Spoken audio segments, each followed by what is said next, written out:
예, 다시 보고 감수하고 극복하고 어떤 의미일까요? 신상원 전문가님. 네, 뭐 의미는 참고 가자라는 의미도 있지만 좀 재밌게 뭐 시장이 안 좋으니까 다들 좀 침체돼 있고 투심도 그런데 좀 재밌게 좀 표현을 해드리면서 좀 위안을 드리려고 했는데 뭐 여러분들 뭐 고스톱 잘 아시죠? 저도 고스톱은 모릅니다. 근데 우리 준비하면서 우리 이 정호 전문가님하고 재밌게 좀 얘기를 나누고 그랬는데 뭐 고스톱에서 쓰리고 하는 것처럼 우리 세 번 이렇게 좀 우리가 생각해 볼 만한 것들이 좀 있을 것 같다 이런 얘기를 드리려고 했고 또 고스톱을 하게 되면 제일 뭐 영화 타짜나 이런 것들을 보면 제일 오래까지 버틸 수 있는 사람은 돈이 계속 있는 사람인데 주식시장은 아닙니다. 우리가 잠깐 멈춤을 하면서 끝까지 갈 수도 있는 게 시장이라는 거 그거를 말씀드리려고 이렇게 좀 재밌게 표현을 했습니다. 자, 어떤 악재든 뭐 고난이든 지금 계속 시장에는 지금 투심이 위축되다 보니까 뭔가 이거 또 있는 거 아니야? 이런 것들이 계속 위험한 뭔가 계속 이렇게 생각이 되고 나오는 것 같습니다. 나오기도 하고. 근데 하지만 어차피 지금은 뭐 계속 말씀드리지만 저점을 잡고 우리가 예단하고 확인할 그 단계가 아니라 우리는 대응해 나가야 된다는 말씀을 하는데 어떤 어려움이 와도 지금까지 버틴 인내심으로 다 감수하고 이렇게 가자라는 의미도 있고요. 그리고 이런 상황에서 재밌는 표현으로 정줄 놓지 말자라고 이렇게 말을 하는데 정신도 바짝 차리고 또 자기 투자 마인드 설정을 잘 하면서 다시 볼 것들이 또 있을 겁니다. 뭐 낙폭이 과대된 종목이라든가 종목이 뭐 많이 주가가 싸졌더라도 이게 지지를 잘 하는지 그런 의미에서 다시 살펴볼 것들이 많습니다. 다양한 이슈들을. 그래서 다시 보자라는 의미도 갖고 있고요. 이런 것들을 다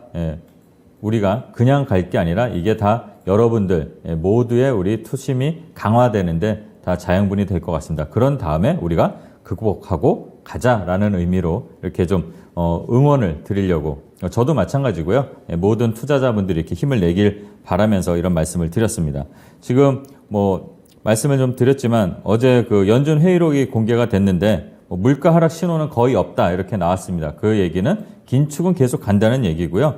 또 모건 스탠리에서도 연준이 정책 전환할 가능성은 낮다라고 합니다. 하지만 지금 안 좋게 나와 있는 건 누구나 압니다. 그러니까 지금은 당연히 정책 전환이 나오질 않겠죠. 나중에 우리가 다 이거를 소화하고 갈 때 정책 전환은 당연히 나중에 나오게 됩니다. 그때까지 잘 견뎌야 될 것 같고요. 또 지정학적 리스크가 계속 부각되는데 그 외에 좀 이제 미중 갈등이 다시 뭐 갈등의 불씨가 이제 조금씩 나오는 것 같습니다. 그리고 또 미국하고 사우디. 그러니까 미국이 어쩌면 또 다시 엑스맨이 되는 이런 시장에서 역할이 되는 거 아닐까 그런 것도 한번 살펴봐야 되겠고요. 사우디랑 또 갈등이 나오면 무기 판매를 지금 뭐 안 한다, 만다 이런 얘기가 나오는 것 같아요. 그러면 그게 또 러시아로 또 사우디가 갑자기 우리는 러시아랑 그럼 놀래 이러진 않겠지만 그런 것들이 좀 영향을 미치는 것들을 보면서 우리 방산주가 수혜를 입을지 안 입을지 그런 것도 한번 살펴보는 시간을 가지면 좋을 것 같습니다. 그리고 또 엔화가 지금 좀 뭐 표현을 하자면 무너지는 엔화, 그러니까 엔화가 뭐 구로다 라인 뭐 이렇게 표현하는 그런 라인들을 다 이탈해서 147, 146까지 달러 엔이 그렇게 지수가 올라가고 있습니다. 엔화가 싸진다는 얘기는 결코 우리에게 좋은 거는 별로 없을 거라는 얘기를 예전에도 한번 드렸었습니다. 근데 이제 좋아지는 거, 엔화가 싸지는 거에서 좋아진다는 거는 어쩌면 우리가 리오프닝주, 여행주에서 일본을 제일 먼저 지금 많이 증편도 되고 놀러 갈 준비를 한다고 합니다. 그러면 거기서 또 우리는 잠깐 틈새 시장을, 그러니까 틈새에 매매를 할 수 있는 것들을 찾아볼 수 있지 않을까 이런 생각들도 좀 해볼 수 있습니다. 그리고 일본이 어쩌면 마이너스 금리 고수하던 것들을 좀 정책을 전환할 수도 있다고 하니까 그런 것들도 한번 살펴볼 필요가 있는 것 같고요. 또 지금은 실적 성장이 좀 기대되는 종목들을 좀 살펴볼 필요가 있는 것 같습니다. 실적 시즌이 이제 나오니까.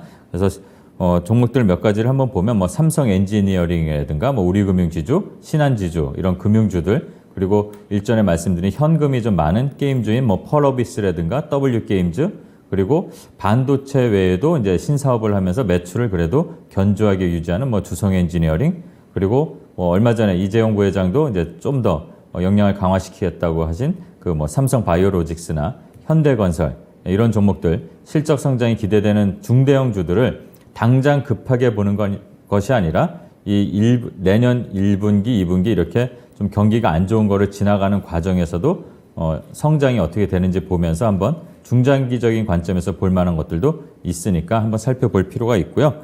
그리고 숨고르기 하는 지난 바로 직전에 주도주들이 좀 있습니다. 뭐 방산주 중에서도 한화에어로스페이스라든가 뭐 LIG 넥스원, 그리고 조선주 중에서는 태광, 그리고 뭐 현대미포조선, 그리고 2차 전지에서는 당연히 LG에너지 솔루션을 필두로 해서 뭐 하나기술이라든가 로봇주 중에서도 로보티즈, 레인보우 로보틱스, 그리고 뭐 SPG라든가 이렇게 지지 라인을 그래도 유지하는 종목들이 있습니다. 이런 것들을 잘 살펴보면서 우리가 다시 볼 필요가 있다. 이렇게. 그리고 그걸 갖고 우리가 이 어려운 시장에서 손실을 조금 회복하는 기회가 되지 않을까 이렇게 보고 있습니다. 그리고 좀 조심해야 될 게 하나 있어서 말씀을 드리면 신라젠이 이제 거래 재개가 됐잖아요. 네, 이거를